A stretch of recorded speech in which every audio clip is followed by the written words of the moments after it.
যার কালটা, যার অন্তরটা, যার চোখটা আল্লাহর জিকিরে ভিজে যায়। গুনাহগার নিজের হিসাব নিজেকেই দিতে হবে। নিজের দিকে তাকায় দেখো, চোখে কি পানি আসছে? আমার দিলটা কি নরম হয়েছে? আমার দিলটা কি কম্পিত হয়েছে? যদি না হয় আমি জঘন্যতম গুনাহগার।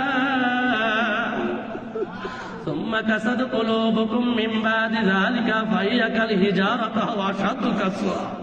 অতঃপর গুনাহগারের কাল পাষাণ, পাথর তার চেয়েও শক্ত হয়ে যায়। পাথর আল্লাহর আযাবের ভয়ে কান্দে, পাথরে কান্নায় ঝর্ণা বয়ে যায়। আর গুনাহগারের কাল এত পাষাণ, এত শক্ত, আল্লাহর আযাবের ভয়ে কান্দে না, আল্লাহর ভয়ে কান্দে না। এই শক্ত কাল নরম হবে আল্লাহর জিকিরে, এই আল্লাহরা কাল আল্লাহওয়ালা হবে আল্লাহর জিকিরে। আরজু করেন জিকিরে রে নরে, আমার কালটা নুরানি হয়ে যা। কেন আমার জিকির হয় না? কেন আমার চোখে পানি আসে না? কেন আমার দিলটা নরম হয় না? কোন গুনাহ বাকি রাখছে যে আমি করি না? এমন কোন গুনাহ আছে যে আমার দ্বারা হয় নাই? আরজু করেন মাকামে তওবার ফয়েজ আমার কালবে আসো। তওবা অনুতাপ অনুশোচনা, তওবা ফিরে আসে আমি কেন গুনাহ করলাম? আমি আমার আল্লাহকে কেন নারাজ করলাম? আমি আর গুনাহ করব না, আমি আর খারাপিতে যাব না। চোখের পানি ছেড়ে দিয়ে এই আয়াত শরীফটা বারবার কালবের উপর পড়তে থাকেন। রব্বানা যালামনা আনফুসানা ওয়া ইল্লাম তাগফির লানা ওয়া তারহামনা লানাকুনান্না মিনাল খাসিরিন। রব্বানা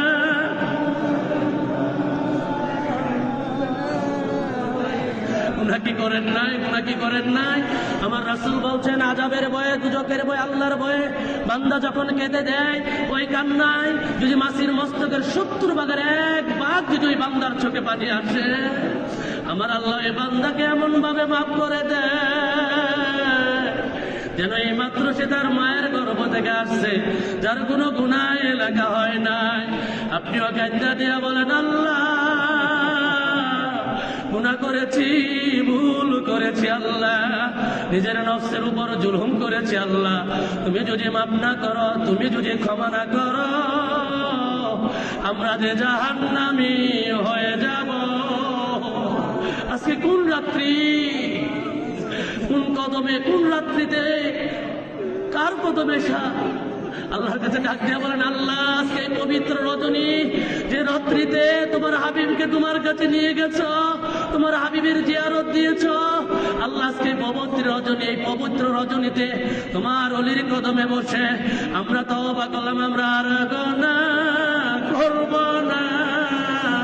রব্বানা যালামনা আনফুসানা ওয়া ইল্লাম তাগফির লানা ওয়া তারহামনা লানাকুনান্না মিনাল রব্বানা যালামনা আনফুসানা ওয়া ইল্লাম তাগফির লানা ওয়া তারহামনা লানাকুনান্না মিনাল। অতীত জীবন কখন কার সঙ্গে কিভাবে কোন গুনাহটা করছো দুনিয়ার কেউ জানে না, আমার আল্লাহ জানে। এই গোপনের গুনাহগুলো গোপনে তুলে ধরে আল্লাহর কাছে তওবা করেন, আমি আর গুনাহ করব না, আর খারাপিতে যাব না। রাসূল বলছেন, গুনার ভয়ে, আযাবের ভয়ে বান্দা যখন কান্দা দেয়, আমার আল্লাহ ডাক দিয়ে বলে, বান্দা কত গুনাহ তোমার, কত গুনাহ তোমার, তোমার গুনার একটা সীমা আছে। আমি আল্লাহ গাফফার, আমি আল্লাহ রহমান, আমি আল্লাহ রহিম, আমার রহমতের সীমা নাই। আপনিও কান্দা দিয়ে বলেন, আল্লাহ আমরা গুনাহগারের দল, ঘর ছেড়ে, বাড়ি ছেড়ে, আপনজনের মায়া মহব্বত খেলাতে মেরে তোমার বন্ধু, তোমার অলির কদমে হাজিরা দিয়ে আজকে এই পবিত্র রজনী, যে রজনীতে তোমার হাবিবকে তোমার কাছে নিয়ে গিয়েছিলে, এই রাত্রিকে উসিলা করে, তোমার হাবিবকে উসিলা করে আমাদের সমস্ত গুনাহ খাতাগুলো মাফ করে দাও। আমরা তওবা করলাম, আমরা আর গুনাহ করব না, আমরা আর খারাপিতে যাব না। আল্লাহ তুমি আমাদের গুনাহ খাতাগুলো মাফ করে দাও, আমরা আর গুনাহ করব না। রব্বানা যালামনা আনফুসানা ওয়া ইল্লাম তাগফির লানা ওয়া তারহামনা লানাকুনান্না মিনাল। আমার যে কান্না আসে না, আমার যে চোখে পানি আসে না, এটাই প্রমাণ করে আমি জঘন্যতম গুনাহগার। তুমি কি মরবে না? তুমি কি কবরে ঢুকবে না? এই গুনাহ নিয়ে যদি গুনাহগার তুমি এখনই মারা যাও, এই গুনাহ